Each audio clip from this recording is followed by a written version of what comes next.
Oke, menurut perusahaan Global Consulting McKinsey, ada 52% karyawan yang menginginkan sistem kerja hybrid. Nah, data ini juga diperkuat dari Global Consulting lainnya yaitu Gallup, di mana mereka melakukan sebuah survei ya. Dan hasilnya ada 53% karyawan yang mengharapkan bisa bekerja secara hybrid untuk jangka panjang. Tapi sebenarnya di Indonesia sendiri ya, seberapa penting dan seberapa urgent sih kita mulai melakukan atau mulai mengadopsi sistem kerja hybrid, dan bagaimana ya strategi apa aja nih yang bisa kita lakukan untuk mengadopsi sistem kerja hybrid di perusahaan. Yuk langsung aja kita simak di Cias Fireside Chat bersama Mbak Retno Prajanti berikut ini.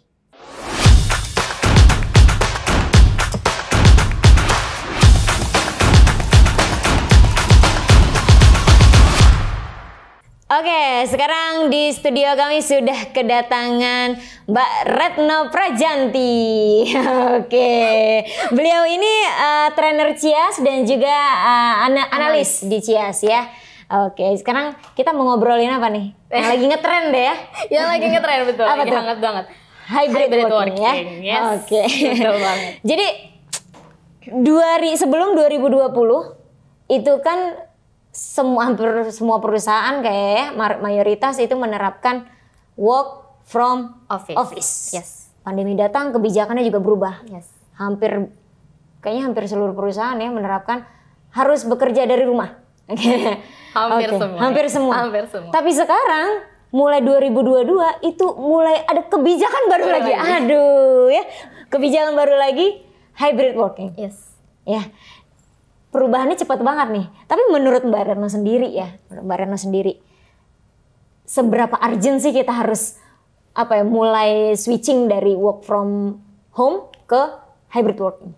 Oke. Jadi ini memang yang tadi yang udah disebutin sama Kakak Sally gitu ya, tentang perubahan ini yang cepat ini memang sangat dipengaruhi oleh adanya pandemi gitu ya. Yes. Yang itu akhirnya merubah memang seluruh aspek cara kita berinteraksi dengan orang, termasuk cara kita bekerja. Nah, terkait dengan tadi pertanyaannya adalah seberapa urgent sih kita harus akhirnya menyesuaikan gitu ya. Kalau menyesuaikan ya memang kita ada di era yang sangat volatile atau sangat penuh dengan ambiguitas yang itu sangat tidak terprediksi seperti apa ya, kita harus terus beradaptasi gitu ya. Salah satunya dengan cara bekerja dengan hybrid working. Nah, hybrid working ini sebenarnya seberapa urgent, kalau balik lagi tadi pertanyaannya adalah urgent gak urgent sebenarnya. Urgent gak urgent gimana tuh maksudnya? Gimana ya urgent gak urgent? Nah gini, jadi ada pola sebenarnya yang banyak juga dilakukan riset oleh lembaga-lembaga internasional gitu ya, bahwa sebenarnya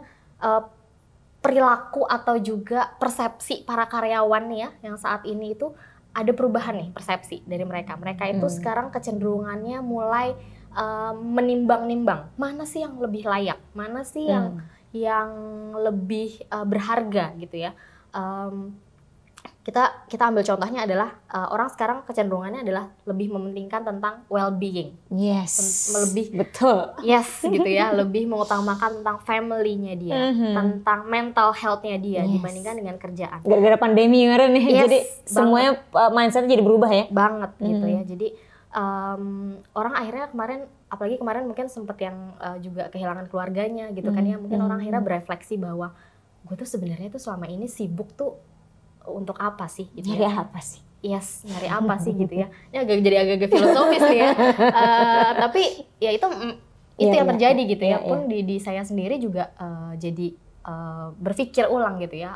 Oke, uang dapat gitu ya, posisi dapat, tapi sebenarnya apakah itu yang memang benar-benar saya cari gitu ya. Makanya sekarang ada shifting perception di para karyawan ini yang membuat juga banyak di Eropa, di Amerika tuh ada yang namanya Great Reshuffle, Great Resignation gitu ya. Jadi orang tuh pada resign besar-besaran, mereka udah nggak peduli lagi, ya udah deh mending gue resign dulu aja untuk merumuskan sebenarnya apa sih yang lebih matters di hidup gue tuh apa gitu.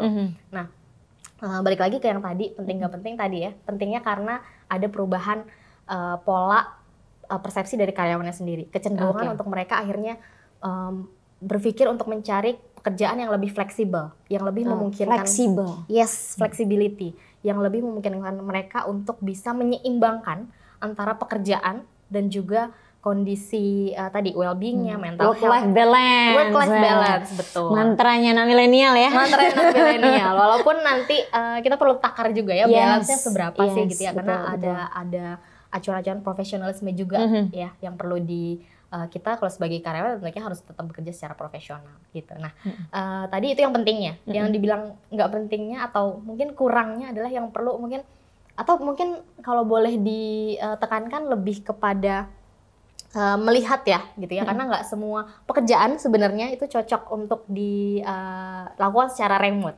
Gitu. Ada pekerjaan-pekerjaan yang memang kita perlu takar, yang itu sebenarnya memang belum memungkinkan saat ini. Gitu ya. Kenapa saya lebih suka menyebutnya belum memungkinkan?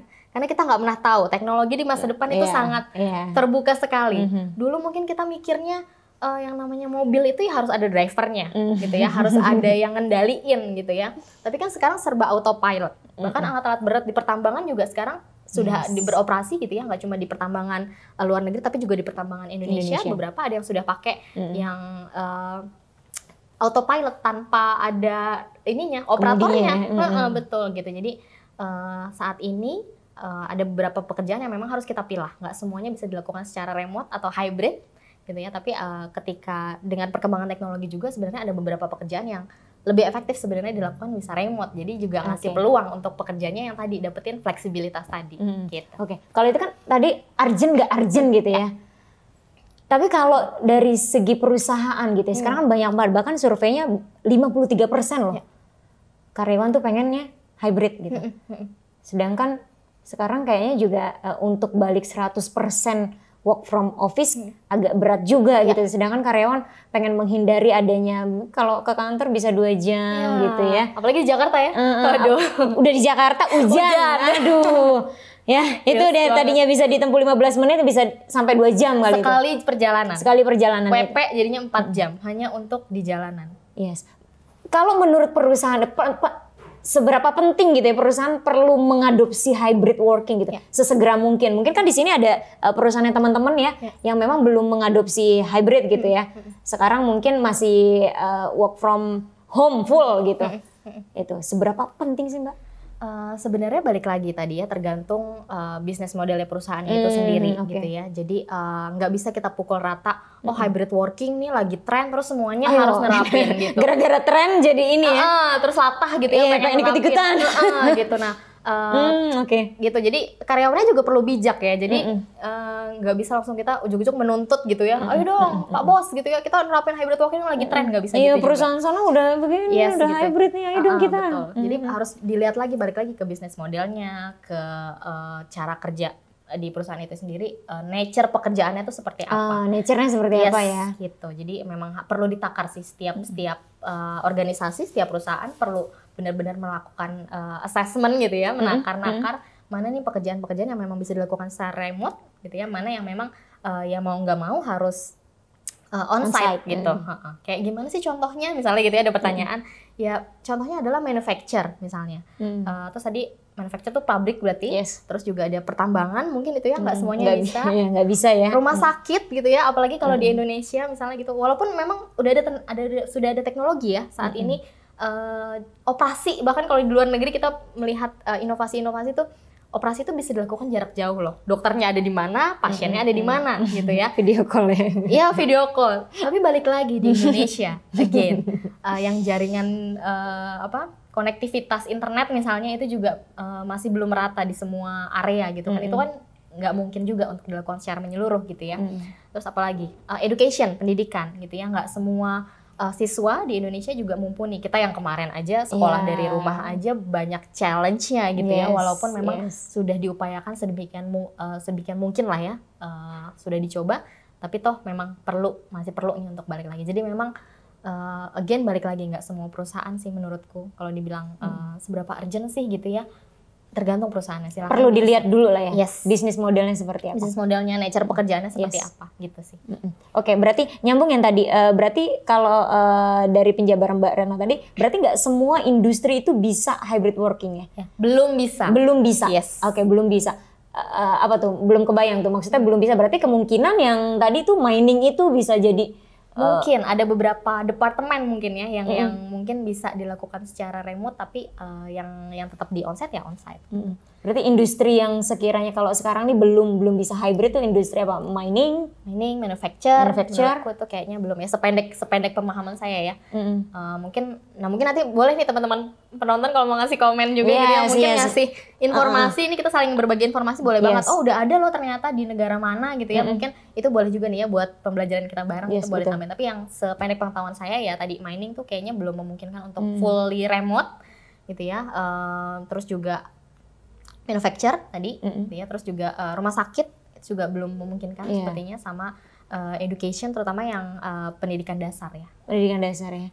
Oke. Tapi kalau itu kan per industrinya gitu ya Mbak ya. Kalau kita lihat dari per divisi di kantor kita gitu, apakah memang setiap divisi gitu ya bisa nih, harusnya sih bisa gitu, kayak di finance, ya mungkin kalau di finance kan perbankan gitu kan, nggak semua kayak misalnya teller juga nggak mungkin. Nah itu yang pelayan kayak gitu juga itu termasuk yang menurutku belum sepenuhnya, karena again customer di Indonesia juga kan nggak semuanya tech savvy ya, gitu, nggak semuanya. Coba bayangin yang kayak ibu saya misalnya gitu ya, sepuh mau bikin rekening gitu ya, yang itu harus bingung walaupun saat ini udah ada teknologinya ya, bikin rekening cukup dari rumah aja, dari aplikasi, tapi kan device-nya mumpuni atau enggak gitu ya, dari toolsnya sendiri, HP-nya tuh cukup nggak sih gitu ya, terus juga ini ngerti nggak sih nanti kalau salah wah ini berapa ini, padahal ya duitnya ya itu-itunya satu-satunya misalnya rekeningnya gitu kan, jadi itu juga perlu jadi pertimbangan juga. Menarik nih, berarti kalau misal gini, kalau tadi industri juga nggak bisa semua kita pukul rata ya, bisa hybrid working, begitu juga per divisi gitu. Bagaimana dengan lembaga pemerintahan gitu? Ya, lembaga pemerintahan di mana dulu kan saya pernah dengar tuh infonya, beritanya bahwa oh ya sekarang PNS gitu bisa dari work from anywhere, termasuk dari Bali gitu ya. Itu apakah gimana tuh? Itu kan pasti banyak challenging-nya juga ya Sis ya. Berarti sebenarnya ya lembaga pemerintahan juga bisa kok melakukan itu gitu, melakukan hybrid working.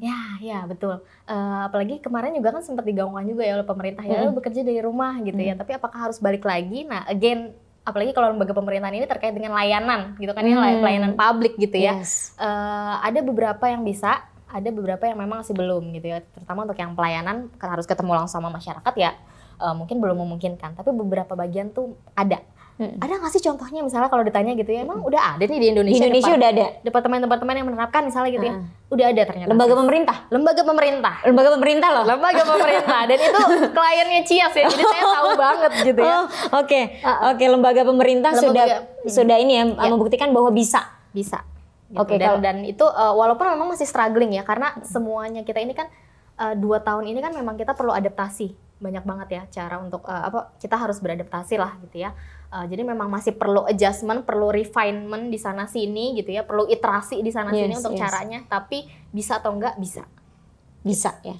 Oke. Kalau itu di Indonesia udah bisa. Kalau misal contoh nih dari perusahaan ternama. Kalau dari perusahaan ternama sih wajar ya sudah bisa menerapkan hybrid gitu, apalagi perusahaan yang segelas Google, Microsoft, Amazon gitu ya, Apple dan sebagainya. Itu udah wajar. Itu udah wajar. Tapi ada nggak sih contoh dari perusahaan yang mungkin atau perusahaan pemerintahan di luar gitu kali ya, yang juga menerapkan hybrid working? Ya. Nah ini ada yang case menarik nih, Sally. Jadi di tahun 2002 bahkan jauh 2002 bukan 2002. Yes. Astaga, 2002. Okay. 2002 which is 20 tahun yang lalu berarti ya. Ini di Belgia, ini di salah satu kementerian sosial security. Ini mereka sudah menerapkan yang namanya remote atau hybrid working gitu ya. Jadi apa yang diterapkan? Jadi sebenarnya kementerian ini nih ceritanya dulunya tuh kementerian yang salah satu dibilangnya kalau saya mungkin pakai bahasa underdog mungkin terlalu ini ya. Jadi termasuk kementerian yang sangat tidak populer lah ya. Itu tuh untuk satu posisi aja itu kadang-kadang pelamarnya itu hanya 3 orang, yang itu yang merupakan orang-orang yang udah pilihan dibilangnya itu udah yang paling udah nggak banget deh, kayaknya udah tempat-tempat orang-orang yang nggak bisa dipekerjakan di mana-mana, ya udah deh taruh di situ gitu. Yang menarik adalah si menterinya ini ternyata melakukan reformasi besar-besaran gitu ya. Jadi departemen ini yang tadi underdog tadi ini, pola kerjanya tadinya sangat-sangat birokratis yang semuanya tuh serba dikontrol. Oke. Jadi mau kerjanya tuh A to Z-nya tuh kayak dikasih resep gitu. Yang namanya resep itu kan berarti detail banget ya. Yes, harus betul. ngerjain apa, kapan, di mana itu sangat-sangat diatur gitu. Nah, Pak Menteri ini ternyata bereksperimen, mencoba gitu ya. Ini kalau kayak gini-gini terus kayaknya nggak bakal ada perubahan. Karena kan kalau kata Einstein kan hanya orang gila gitu ya melakukan hal yang terus-menerus tapi mengharapkan hasil yang berbeda gitu. Nah, si Pak Menteri ini akhirnya mencoba bereksperimen. Dia akhirnya mencoba untuk memberikan trust, kepercayaan yang lebih kepada anggota timnya. Dia punya pandangan bahwa ya udah kita kasih tahu aja apa yang harus di-achieve, deadline-nya kapan, tapi tentang cara dan kapannya itu biarkanlah karyawan yang menentukan. Oke. Dan setelah dicoba, surprisingly produktivitasnya naik 18%. 18% dan terus meningkat setiap tahunnya. Itu bayangin yang tadinya underdog gitu ya. Justru produktivitasnya meningkat. Dan gak cuma produktivitasnya meningkat, jumlah yang izin untuk sakit. Jadi kan karyawan kadang-kadang ada aja ya izin sakit Pak, izin inilah, mau healing lah, mau apa gitu ya. Itu justru menurun juga. Dan jumlah aplikannya atau pelamar tadi nggak dikenal bahkan itu apa, itu lembaga apa, yang tadinya satu kementerian apa banget, satu posisi hanya biasanya pelamar hanya 3 orang berapa, ini jadi meningkat jadi 60 orang. Dan jadi yang surprise-nya lagi adalah departemen ini jadi departemen favorit. Yang akhirnya banyak talent yang tadinya tuh orang-orang tuh aja mau lamar di situ aja udah males gitu ya. Bukan tempat gue banget, kayak kalau di situ orang-orang yang terpinggirkan gitu. Nah, akhirnya tuh justru talent itu berlomba untuk masuk ke departemen itu. Jadi benar-benar membuktikan bahwa ketika karyawan diberikan kebebasan dan juga trust gitu ya, itu akhirnya justru bikin produktivitasnya meningkat gitu. Oke, itu di tahun 2002 ya? 2002. Berarti sebenarnya hybrid ini memang sudah berhasil gitu ya diterapkan sejak zaman dahulu kala gitu ya? Wow, berarti sekarang harusnya sih nggak ada excuse ya, maksudnya kita nggak mau hybrid gitu karena nggak bisa, nggak jadi, maksudnya itu bukan jawaban gitu ya. Jadi emang benar-benar harus ya kalau bisa diadopsi hybrid ya hybrid gitu ya. Tapi again ya tadi ya balik lagi. Dilihat lagi model gitu. bisnisnya. Oke, nice. Sekarang gini, ini kan berarti perubahannya cepat banget ya Sis ya. Dari apa tadi? Full time office, home, hybrid. Perubahannya cepat banget. Sedangkan ada penelitian lah ya, 70-80% perubahan itu gagal dilakukan tuh. Itu gimana tuh Sis? Gimana caranya kita bisa beradaptasi cepat gitu ya? Kita sebagai karyawan ini kita coba bahas dari segi karyawannya dulu kali ya. Segi karyawannya gimana caranya si karyawan ini sebagai corporate talent kita bisa cepat beradaptasi dengan perubahan itu. Nah, memang betul banget ya bahwa perubahan itu kuncinya adalah di people-nya, yes, gitu ya. Betul. Itu yang bikin tadi makanya perubahan secanggih apapun gitu ya, 70-80% bisa gagal gitu ya, karena ya orang-orangnya sendiri nggak siap. Belum siap, betul. Nah, kalau terkait dengan hybrid working dari beberapa literatur yang saya baca ini sebenarnya dan juga saya alami sendiri dan jadi makin mengonfirmasi gitu ya bahwa ini nggak cuma teori tapi sudah dibuktikan karena saya sendiri pelaku hybrid working ini di Cies tuh kita udah hybrid working ya. Kalau kita kan di Cies dari 2019 nih sebenarnya. Betul, work from anywhere gitu ya. Nah ini ada 3 hal sebenarnya yang perlu diterapkan gitu ya kalau atau yang perlu dibiasakan ke para pegawai yang nantinya mau menerapkan hybrid working. Yang pertama tuh ada namanya shared understanding gitu ya. Jadi membuat karyawan atau anggota tim ini memiliki kesamaan pemahaman, menyamakan persepsi. Persepsi tentang apa sih yang disamain? Yang pertama tentang expertise, lalu juga tentang kondisi, situasi, gitu ya dari setiap karyawannya. Terus juga tentang tugasnya dan tanggung jawab, gitu ya. Kalau tadi tentang expertise, bahwa setiap karyawan itu kan punya expertise-nya beda-beda, departemennya juga beda-beda, kondisi yang dia hadapin misalnya gitu ya, kalau dia remote working dari rumah tuh juga beda-beda. Ada yang masih single, ada yang udah nikah dengan anaknya, atau mungkin sedang mengurus orang tuanya yang mungkin udah sepuh gitu ya, itu kan beda-beda. Nah itu perlu punya kesamaan yang persepsi, jadi nggak ada lagi yang nantinya kok dia enak sih kerja dari sana, kok kayaknya nggak dipantau gitu.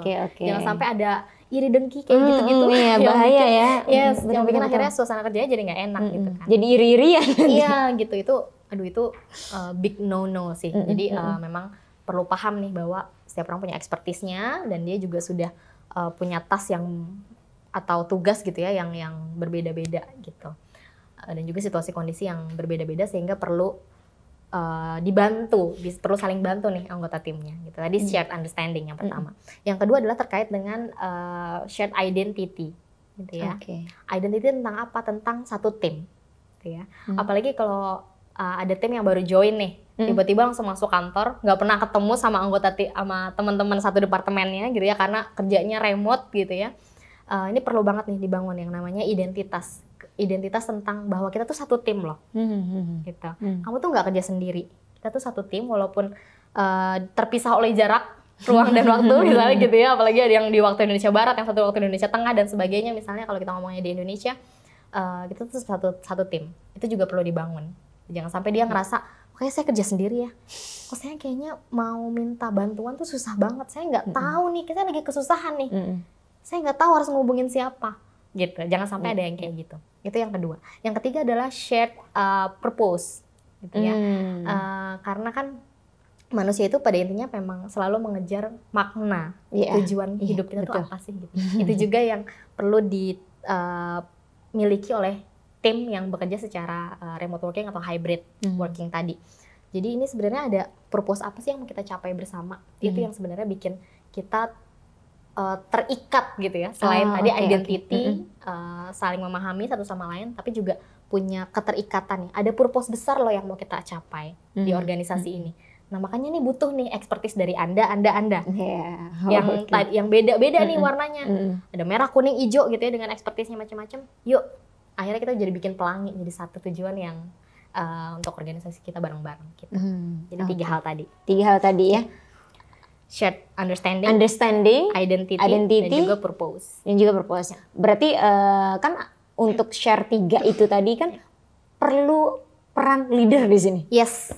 So berarti yang menginisiasi ini adalah leadernya ya? Tentunya. Top management? Ya, bisa. Atau mungkin manajer di atasnya juga langsung gitu. Kalau top management mungkin kalau perusahaan yang gede banget, top management pasti ya. Karena ujung-ujungnya pasti bergantung sama leadernya. Tapi itu juga perlu diturunkan juga ke kepala departemen masing-masing atau ke anggota tim, maksudnya pimpinan tim masing-masing gitu ya. Kalau misalnya kita kerjain di departemen, ya kepala departemennya juga harus memastikan bahwa ketiga hal yang tadi itu sama juga dimiliki gitu. Oke, menarik. Kayak tadi share identity gitu ya, biar ada rasa kepemilikan terhadap perusahaan gitu ya. Engage-nya ya. Sebagai satu tim ya. Yes.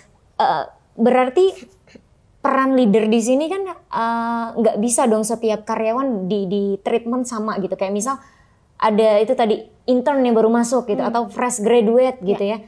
Itu kan beda dong treatmentnya leader ke fresh graduate dan juga ke karyawan senior gitu.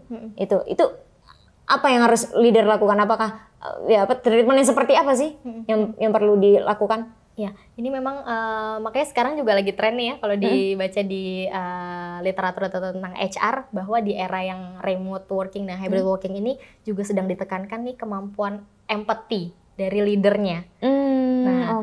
Empati ini seperti apa ya? Tadi melihat kondisinya. Oh, setiap orang tuh punya barrier tertentu mungkin yang perlu dibantu. Kalau tadi case-nya membandingkan antara karyawan baru dan karyawan lama, misalnya senior gitu ya.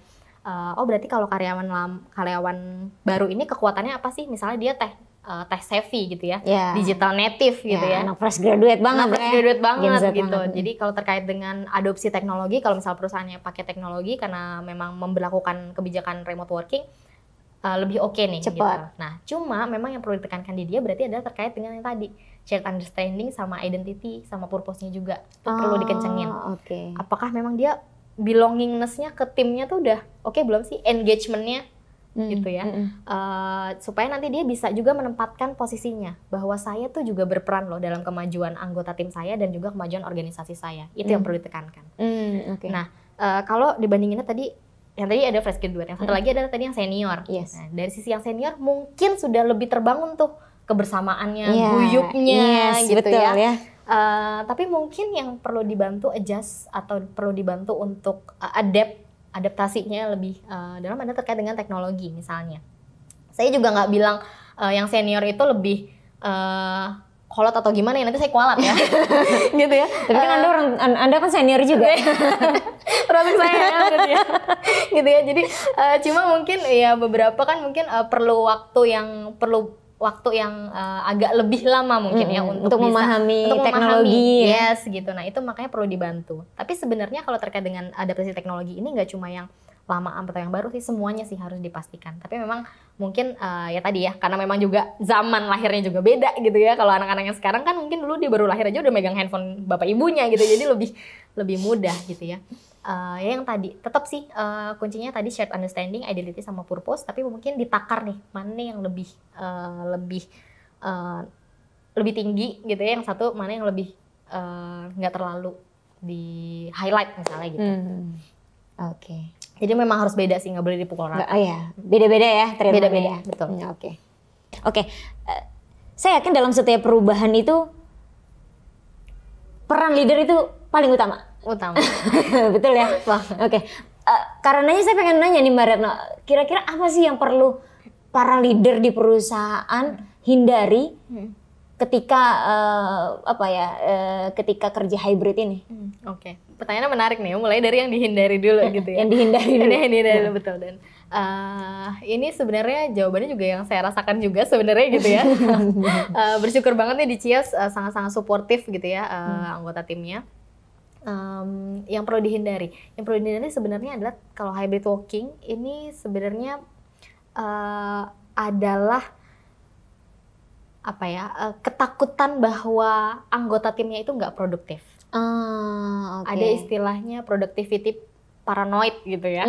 Jadi parno nih, karena kan nggak terbiasa ya. Biasanya tuh kan kalau yang depan muka bisa ngelihat siapa nih yang lagi ngobrol. Kalau nggak tinggal ngelihat ke ruangan. Ngobrol ya gitu kan. Oh ini lagi tekun. Jangan gosip ya, kerja. Gitu terus yang bisa langsung diingetin gitu ya kalau di kantor. Betul, kalau di kantor tuh bisa diinspeksi lah satu-satu gitu ya. Oh yang ini lagi tekun serius bekerja. Oh yang satu lagi buka sosmed yang terus ini misalnya gitu ya. Nah tapi kalau yang sekarang kan nggak kelihatan nih. Otomatis pasti ya saya juga memahami gitu ya. Pasti yang ada kan ya was-was lah ya. Nih anak gue kagak, kalau misalnya di kantor biasa gue liatin aja dia kadang-kadang curi-curi lihat-lihat sosmed misalnya gitu ya, atau curi-curi gosip sama temennya, cemal-cemil sana sini gitu kan ya, atau bahkan sambil ya melakukan hal-hal lain yang menurut leadernya tuh ya nggak seharusnya dilakukan misalnya di jam-jam kerja. Apalagi ini yang sekarang kagak kelihatan gue misalnya gitu kan ya. Itu memang ada risetnya, jadi memang ada perbedaan nih gitu ya. Si karyawan ketika ditanya sebenarnya udah produktif belum sih kerja secara remote gitu ya, atau hybrid, oh produktif banget, saya tuh kerja bahkan nggak kenal waktu gitu ya. Malam-malam tuh saya, karena saya onnya baru malam, saya malam juga saya kerjain gitu ya. Bahkan dia totalitas gitu ya. Jadi merasa si karyawan, dari sisi karyawan merasa sudah sangat all out memberikan performa terbaiknya. Di sisi lain manajer ini ada kekhawatiran gitu ya. Kalau dari riset yang saya baca itu 80% banding 80 sekian persen dibanding dengan hanya 12 atau 15% manajer yang merasa yakin bahwa anggota timnya sudah bekerja secara produktif. Kan jomplang banget nih. Gitu ya. Balik lagi tadi ke pertanyaan adalah yang harus dihindari. Nah, jadi yang harus dihindari adalah keparnoan tadi ya, yang akhirnya bikin manajer atau leader ini melakukan kontrol yang serupa yang dia lakukan ketika kerja dari kantor. Betul. Okay. Jadi karena sistem kerja juga berbeda, jadi cara memonitornya juga harus berbeda. Harusnya diadaptasi juga gitu ya, karena memang cara pola kerjanya berbeda. Jangan sampai menerapkan tadi monitoring kontrol yang sangat ketat yang dulu sama dilakukan ketika work from office. Ini voice pain dari salah satu bukan salah satu sih, beberapa rekan yang pernah join di workshopnya Cias juga gitu ya, bahwa dia tuh bilangnya gini, atasan saya itu lebih posesifnya daripada pasangan saya, gitu. Waduh, karena beneran saking khawatirnya, tiap itu jam diteleponin tiap jam. Lo lagi di mana lo? Lagi ngerjain apa lo? Yang ini udah dikerjain belum? Ya, sementara si anggota timnya tuh ngerasa kayak, kok saya gini amat ya? Saya tuh udah dewasa loh. Saya tuh udah bukan dewasa, bahkan saya udah senior loh di posisi ini. Masih nih saya digituin gitu ya. Bahkan kerja itu harus Zoom. Jadi dia kerja tapi Zoom-nya nyala. Hanya untuk supaya memastikan benar-benar kerja. Leadernya merasa nyaman, tenang. Ini nggak fair ya menurutku ya. Jadi dan itu painful banget gitu ya. Aku pun kalau digituin big no sih. Ngambek. Soalnya gitu juga nggak? Males banget nggak sih? Males banget gitu kan ya. Nah makanya ini yang perlu dihindari adalah tadi sih monitoring yang terlalu ketat, yang itu sebenarnya perlu juga kita adjust. Caranya dengan apa? Dengan memberikan trust tadi ya. Berkaca dari yang contoh kementerian di Belgia tadi. Dia bahwa dia memberikan trust dan itu works ternyata. Membuat lebih produktif. Dan memberikan kepercayaan di sini adalah gini, ini sebenarnya adalah bagian dari kita mengempower anggota tim kita, gitu ya. Ketika semuanya serba diatur, serba ada resepnya. Kamu ngerjain ini, caranya begini. Didikte, betul. Lama kelamaan si orang-orang yang sebenarnya tadinya tuh cerdas, punya banyak ide, inovatif, betul. Tapi karena didikte, pokoknya pakai cara saya aja, udah nih deh, yang udah paling proven, best practice-nya kayak gini, udah, gitu ya. Udah kamu ikutin aja. Kalau kamu nggak ngikutin nanti kamu kena punishment misalnya gitu. Itu kan udah nggak works ya zaman sekarang ya. Apalagi anak-anak milenial, saya juga termasuk milenial loh. Yang sebenarnya kan pengennya punya banyak ide, pengen diakui gitu ya. Ya kenapa sih Pak harus pakai cara Bapak? Cara Bapak mah cara kuno. Kan zamannya udah berubah gitu. Ya nggak apa-apa sih ngasih buat referensi gitu ya. Tapi biarkan saya dong, kasih kesempatan saya dong untuk mencoba pakai cara saya. Siapa tahu bisa lebih cepat. Siapa tahu bisa lebih efektif, why not? Gitu. Ujung-ujungnya tuh kan yang dikejar productivity akhirnya kan. Gitu. Jadi yang perlu dihindari tadi, balik lagi ke pertanyaannya, adalah tentang tadi mekanisme kontrol yang terlalu ketat gitu ya. Berilah ruang trust yang lebih kepada anggota tim hingga anggota tim itu sendiri yang membuktikan bahwa dia udah nggak bisa dipercaya. Oke. Gitu. Nah, kita kan juga sebagai orang dewasa ya pengennya diperlakukan seperti orang dewasa ya. Kalau dikontrol terus-terusan itu kan jadi kayak anak kecil ya. Kalau saya sendiri yang ngerasanya tuh kalau saya digituin sih kayak, kok saya jadi kayak anak kecil banget ya, apa-apa perlu didikte. Ya kan enggak. Jadi orang dewasa ya perlakukannya seperti orang dewasa. Sampai dia sendiri yang membuktikan bahwa dirinya tidak bisa dipercaya. Oke. Berarti untuk memberikan trust itu kan pasti ada ini dong ya, Mbak, ada apa ya? Leader ini perlu menerapkan, oke, gue percaya sama lo, yang penting lo capai target. Harus menerapkan targetnya apa, kemudian berapa lama pengerjaannya, yang penting harus ada itu tuh ya. Yes, itu yang jadiin anchor-nya sebenarnya. Gitu. Jadi trust itu diberikan, yes, tapi juga jangan gitu aja terus dibebasin. Ya udah pokoknya gue percaya sama lo, ya udah. Nggak bisa gitu juga. Nggak bisa ya. Nggak bisa gitu tetap juga. Harus ada apa ya?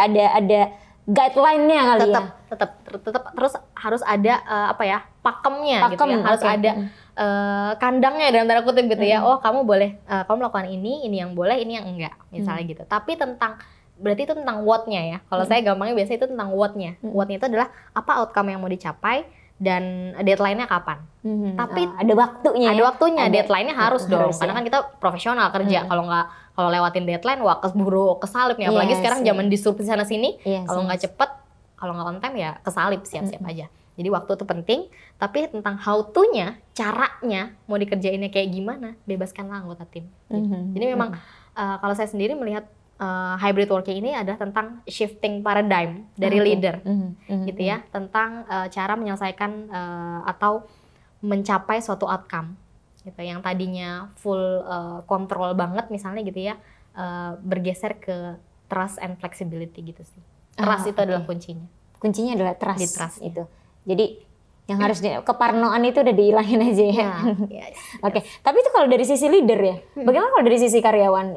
Apa nih? Bukan yang harus dihindari kali ya kan? Ya udah dikasih kepercayaan, Bu yo ujung lunjak gitu. banget. Kan kadang kita ya orang bos sudah percaya kok. Kadang ada apa ya karyawan apa yang harus sebagai corporate talent gitu ya, sebagai employee apa nih yang harus kita hindari atau kita lakukan kali ya biar hybrid working di perusahaan tuh jadi works gitu ya. Nah, menariknya trust ini nggak bisa satu sisi. Yes. Jadi harus kesalingan gitu ya. Ketika kita dikasih trust sama leader kita, sama atasan kita ya, kita sebagai karyawan juga harus membuktikan bahwa kita tuh layak diberikan kepercayaan itu. Caranya gimana? Ya caranya ya kerjakanlah itu sesuai dengan yang tadi. Kan udah dikasih nih, apa sih yang harus di-achieve, deadline-nya kapan? Ya give all out gitu ya, do your best untuk bisa achieve that outcome gitu. Kalaupun misalnya ya ada kendala, saya nggak paham, misalnya nggak ngerti, ya speak up gitu. Jangan itu didiemin sampai akhirnya deadline-nya udah habis ternyata. Saya tuh nggak ngerti bos, orang bos juga kan kita kerjanya jauh nih, terus jadi alasan kemana-mana. Ya jangan gitu juga. Kalau nggak nanya yang, kalau nggak paham ya nanya gitu ya. Toh nggak apa. Kayaknya leader tuh happy, kayaknya juga ya ditanyain ya. Alhamdulillah sih saya juga leader saya di sini juga sangat open gitu ya. Dan saya udah wanti-wanti, pokoknya nanti kalau saya banyak nggak pahamnya gitu ya, apalagi nggak apa-apa, tanya aja. Nggak apa-apa, tanya aja. Dan memang itu proven. Jadi yes. Bahkan saya kadang-kadang juga gangguin kayak Mas Indra, Mas Taufik tuh saya gangguin juga gitu ya. Mas saya butuh konsultasi 15 minutes gitu ya misalnya, karena saya udah buntu banget nih, ya beliau-beliau tuh membuktikan itu juga gitu. Dan jadi nggak cuma kasih target yang menantang, tapi juga ngasih support gitu sih yang paling penting. Tadi balik lagi ke yang anggota timnya, tadi harus tahu diri gitu ya. Itu penting banget. Karena sudah diberi kepercayaan, manfaatkanlah kepercayaan itu ya. Betul. Jadi kalaupun misalnya bisa bekerja lebih cepat gitu ya, ya langsung kasih tahu, oke saya udah nyelesain yang ini nih, terus apa lagi nih gitu. Jadi ya buktikan bahwa kita beneran bisa ngasih deliver value walaupun memang kerjanya kan udah dikasih fleksibilitas nih. Ya udah lo buktiin dong dengan performa kerja, karena kan kita juga profesional gitu. Oke. Menarik tadi kalau leader sudah memberikan kepercayaan, kemudian employee-nya juga sudah memanfaatkan kepercayaan itu, tetapi kenyataannya nih di lapangan ternyata si employee masih belum bisa memenuhi target yang diinginkan gitu oleh leader. So apa nih di apa yang harus leader lakukan gitu ya? Nah ini menarik juga, tadi balik lagi ke support. Ya. Yes, jadi memang di hybrid working ini juga nggak cuma ada target yang diberikan dan juga itu dimonitor pencapaiannya, tapi juga perlu menyiapkan atau menyediakan support yang cukup bagi anggota timnya. Supportnya berupa apa? Mulai dari informasi, mulai dari tools teknologi misalnya gitu ya, data-data apa segala macam, dan juga ini termasuk juga tadi balik lagi ke empathy leader gitu ya. Leader itu kan perannya banyak ya. Bisa leader as director, as mentor gitu ya, as coach gitu ya. Macam-macam banyak perannya gitu ya. Ini mungkin salah satu bentuk support yang bisa dilakukan, yang diberikan kalau tadi nggak achieve misalnya gitu ya. Ya tanya gitu ya. Sejauh ini apa sih yang sudah kamu lakukan gitu ya. Adanya coaching gitu ya. Mungkin ya, betul. Bisa salah satunya ya. Yes, bisa. Yang itu fokusnya ke depan ya. Karena kalau kita tanyanya adalah kenapa sih kamu nggak achieve? Biasanya tuh yang keluar itu kalau ditanya kenapa itu alasan. Yes, beribu alasan gitu ya, beribu alasan disampaikan. Ya saya kan kerjanya sendirian bos. Ya saya kan nggak ngerti bos. Wah segala macam. Nah, dan itu nggak akhirnya mengempower anggota tim. Pertanyaannya perlu dirubah. Yang tadi coaching tadi, fokusnya ke masa depan. Jadi tanya yang sudah dilakukan itu apa dan seberapa itu efektif, ditanyain. Lalu tanya lagi, kira-kira kamu kepikiran cara lain nggak ya? Yang itu mungkin belum dilakukan, tapi kamu kepikiran nih, kayaknya masih ada di cara lain yang belum dicoba. Yang kira-kira kalau itu dilakukan bisa mendekatkan saya ke outcome yang tadi. Masih ada nggak? Gitu. Jadi ditanya ke anggota timnya. Ada nggak ya dia punya ide lain nggak ya untuk bisa achieve itu gitu. Nah tapi memang nggak semua karyawan gitu ya coachable gitu ya, ada istilahnya coachable gitu, atau nggak semua karyawan tuh cukup mampu untuk bisa mengeluarkan ide gitu ya. Nah kalau nggak bisa gimana? Ya kasih arahan, berarti Kasih kasih arahan, direction iya. gitu ya. Ya udah deh kamu coba cara ini deh gitu. Tapi tetap perlu dipandu gitu, jangan ditinggalin gitu Iya. sih. Biar nggak kehilangan arah lah ya. Yes gitu. Jadi Oke. memang support lah yang dibutuhkan oleh anggota tim. Ya kayak saya lah ya, kayak tadi saya bilang gitu ya, kalau saya udah mentok, Mas saya udah coba ini, coba itu gitu ya. Apalagi nih yang perlu saya lakukan ya. Biasanya direct juga tuh kadang-kadang gitu. Oke, menarik nih. Mungkin pertanyaan terakhir kali ya, sebagai pertanyaan penutup kita. Boleh. Strategi apa nih? Kalau ngomongin para leader kan perubahan hybrid ini kan kuncinya ada di leader ya. Strategi apa yang bisa dilakukan para leader ya untuk memaksimalkan tren kerja hybrid ini kepada anggotanya? Oke, baik. Atau apabila memang organisasinya ternyata sudah Sudah tentukan oleh manajemen gitu ya. Oke, kita Hybrid. menerapkan hybrid working misalnya gitu ya. Strategi. Kalau tanya strategi tadi kaitannya masih terkait dengan hal-hal yang tadi ya, perubahan shifting perception si karyawannya. Terus juga terkait dengan tugas leader tadi perlu di-adjust. Kalau menurut saya dan dari beberapa literatur yang saya baca sih ada 3 juga nih. Gitu. Jadi kalau tadi caranya juga ada 3 gitu ya, shared understanding, identity, dan purpose. Kali ini untuk strateginya juga ada 3 nih. Yang pertama terkait dengan boost productivity. Karena ujung-ujungnya leader itu pasti ya tanggung jawabnya adalah untuk membuat timnya produktif dong. Dan itu pasti akan ditanya menghasilkan inovasi yang lebih oke. Yes, betul. Achieve target bahkan beyond gitu kan ya. Jadi boost productivity itu wajib kudu gitu ya kalau buat leader. Ini caranya gimana? Nah, ketika hybrid working dilakukan ini kan ya kerjanya beda-beda ya tempatnya gitu ya. Kadang-kadang ada yang di onsite, ada yang dari remote gitu kan ya karyawannya. Nah, penting untuk leader memastikan bahwa ada keseimbangan antara personal aspiration dengan tujuan organisasi gitu.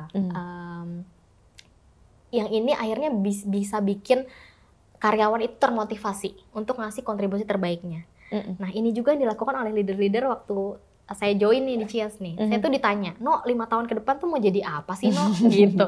Itu juga visioner ya pertanyaan. Visioner pertanyaannya, dan itulah yang dilakukan para leader kita di Cias juga seperti itu yang melakukannya ya, mengingatkan kita lagi ya. Setelah saya ditanya, saya 5 tahun ke depan mau jadi apa? Oh, oke, kalau Cias tuh visinya kayak gini. Dari situ akhirnya saya ngebantu untuk meng-align-kan. Oh, kira-kira berarti di bagian mana yang bisa saya support? Yes, di bagian mana yang saya bisa kontribusi. Dan kayaknya fitrahnya manusia ya untuk pengen gitu ngasih kontribusi. Yes. Dan itu bikin bermanfaat bagi orang lain ya. Betul. Benar-benar. Kayaknya memang itu yang kita cari kan ya di hidup ini gitu ya, pengen ngasih manfaat gitu. Jadi itulah leader perlu meng-align-kan tuh personal aspiration sama organization missionnya gitu. Jadi sama misi organisasi dicari celahnya di mana nih dia bisa berkontribusi. Itu yang pertama. Lalu juga kalau udah bisa meng-align-kan itu, lalu tentukan juga what-nya tadi. Outcome apa sih yang mau kita capai? Entah itu per yearly, misalnya target tahunan atau target semester atau target quarter gitu ya. Atau bahkan target dikecilin lagi ke bulanan misalnya. Nah, itu tentukan juga what-nya dan juga deadline-nya tadi. Outcome-nya apa? Deadline-nya kapan? Deadline-nya kapan gitu. Yang itu tadi align ya. Udah diminta nih anggota timnya adjust, kamu minatnya ada di mana, yang bagian mana kamu bisa kontribusi di situ. Ya udah yuk gitu. Kejar bareng yuk kita nih punya outcome nih yang perlu dikejar. Nah, kalau udah netapin itu perlu tadi di track, di monitor progresnya gitu. Itu untuk boost productivity juga. Jadi ketika udah ada what-nya, misalnya what-nya tadi kuartal gitu ya. Ini ada target kuartal kita segini gitu ya. Itu perlu kita monitor progresnya. Jadi tadi jangan cuma dikasih target terus nggak dimonitor. Apalagi kerjanya hybrid yang remote gitu ya misalnya ya. Ketemunya entah kapan, entah seminggu sekali kah, sebulan sekali, tiba-tiba ambiar, deadline-nya habis, targetnya nggak achieve kan, jangan sampai. Jadi kita perlu di-track, dimonitor. Monitor ini ada berbagai macam cara gitu ya. Kita bisa pakai tools-tools yang sudah ada gitu ya. Beberapa mungkin ada Trello lah, ada Notion, macam-macam, Microsoft Teams, apa segala macam, banyak toolsnya untuk berkolaborasi dan juga komunikasi gitu ya. Berarti harus disamakan dulu ya persepsinya. Mau untuk kolaborasi di mana, untuk komunikasi di mana gitu ya. Itu misalnya ya untuk monitor tracking progresnya. Tapi juga ada ritual-ritual yang bisa kita bangun sebenarnya. Gitu. Jadi kalaupun misalnya nggak memungkinkan nih kita untuk bisa menggunakan teknologi-teknologi yang kayak tadi gitu ya. Terus pakai caranya gimana dong? Ya udah kita bikin mekanisme, bikin ritual-ritual gitu ya. Di beberapa perusahaan yang saya tahu yang itu juga Cheese juga melakukan sebenarnya gitu ya. Kalau di departemen saya sendiri juga misalnya ada weekly meeting ya. Bahkan di beberapa perusahaan yang saya tahu juga ada yang melakukannya itu bahkan daily. Gitu. Jadi setiap hari morning gitu ya. Jadi kayak morning briefing gitu, singkat. Tapi tujuannya ada beberapa bahasan inti sebenarnya yang dilakukan di pagi hari itu. Jadi mulai dari apa yang udah di-achieve gitu ya oleh setiap orang, apa yang mau dilakukan, terus sama support needed-nya butuhnya apa.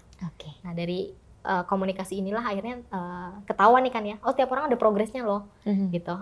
Si ini udah ngelakuin ini, dia mau ngelakuin ini, atau si ini lagi menghadapi kesulitan ini, nanti anggota timnya kan juga bisa bantu tuh. Gitu. Sebenarnya banyak manfaatnya juga tuh untuk tracking progress. Lalu yang ketiga adalah sebenarnya tadi provide support gitu ya. Butuh support apa sih dari leadernya nih? Anggota timnya tuh butuh support apa? Ya, karena peran leader kan utama ya dalam setiap perubahan. Kasihlah, berikanlah recognition misalnya juga kalau untuk small win gitu ya yang udah dikasih recognition loh. Pengakuan. Biasanya karyawan tuh kalau tim itu kalau dipuji kan, wah berarti di notice dong ya kerjaan gue ya. Exactly, happy banget kan, walaupun cuma bilang makasih ya gitu kan. Itu kayaknya kita sebagai karyawan gimana gitu ya. Kakak Seleng ngerasain juga. Manajer gue loh yang bilang makasih. Iya gitu, walaupun tapi itu kan bikin kita jadi lebih pede gitu kan ya. Jadi ya tadi provide support, nggak cuma dari recognition, ada kasih feedback juga mungkin. Toh feedback juga kan sebenarnya ada dua sisi ya, feedback for improvement sama feedback untuk yang udah baik tuh apa aja. Atau mungkin kalau butuh coaching misalnya butuh di coaching gitu ya, atau butuh di counseling misalnya anggota timnya, ya berikanlah itu support. Itu tadi yang boost productivity. Lalu tadi strategi selanjutnya adalah terkait dengan flexibility. Balik lagi tadi ya kan, ingat yang pertama anak milenial ya, fleksibel. Yes, dan juga ya tadi ya based on riset yang dilakukan oleh Microsoft juga beberapa lembaga juga, bahwa tadi kan ada shifting perception ya, bahwa employee yang sekarang tuh cari yang flexibility tuh jadi value yang dicari ketika dia mau apply ke suatu kerjaan. Jadi memang leader di era yang hybrid ini ya butuh untuk nge-boost flexibility itu. Caranya gimana? Caranya ya tadi, kalau tadi udah di what-nya udah dikasih, how to-nya biarkanlah anggota tim yang menemukan gitu ya. Toh ini bagian juga untuk meng-empower. Iya, kalau di CS mbuh piye carane. Yang penting achieve. Betul. Gitu. Jadi ini part of flexibility gitu ya. Jadi mau ngerjain dari mana kek, mau gimana caranya ya. Silakan gitu ya. Lalu yang terakhir adalah boost connectivity.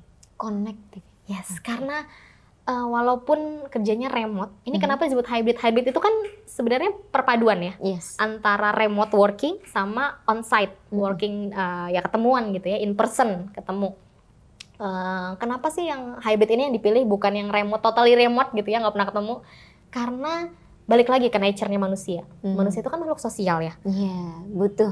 Butuh ketemu, untuk, gitu, biar bisa dapat ide juga banget. Se-introvertnya orang kayak saya sebenarnya introvert, tetap butuh yang namanya koneksi gitu ya. Jadi memang ketika memberlakukan hybrid working ya tetap butuh di boost connectivity-nya. Caranya dengan apa? Ya makanya perlu meng-assess juga nih, mana sih tas-tas yang memang perlu untuk dilakukan secara remote, mana tas-tas yang memang lebih efektif kalau dikerjakan secara bersama-sama. Kayak tadi ideation, misalnya kita lagi mau nyiptain produk baru nih gitu ya, atau mau bikin improvement sesuatu nih, butuh ideation rame-rame, ya lakukanlah itu rame-rame, ketemuan in person, betul. Gitu. Jadi boost productivity, boost flexibility, sama boost connectivity. Atau mungkin yang santai itu juga ya, yuk kita makan siang bareng misalnya, dikirimin kayak kita kapan hari gitu ya, ada annual meeting gitu ya, tetap dari rame-rame di tempatnya masing-masing, tapi ada makanan, jadi ada sesi santainya, karaokean bareng kayak, atau jadi nggak kerja terus mulu ketemunya gitu, jadi biar bisa ngebangun bondingnya juga ya. Tetap ada funnya. Jadi tiga itu ya, productivity, connectivity, dan juga flexibility. Sip, Mbak Retno, makasih banyak. Mudah-mudahan teman-teman di rumah, baik para korporateran dan juga para leader ya di perusahaan bisa mulai mengaplikasikan tadi ya. Mudah-mudahan ini manfaat buat teman-teman semua. Mudah-mudahan bermanfaat. Thank you Mbak Retno. Thank you.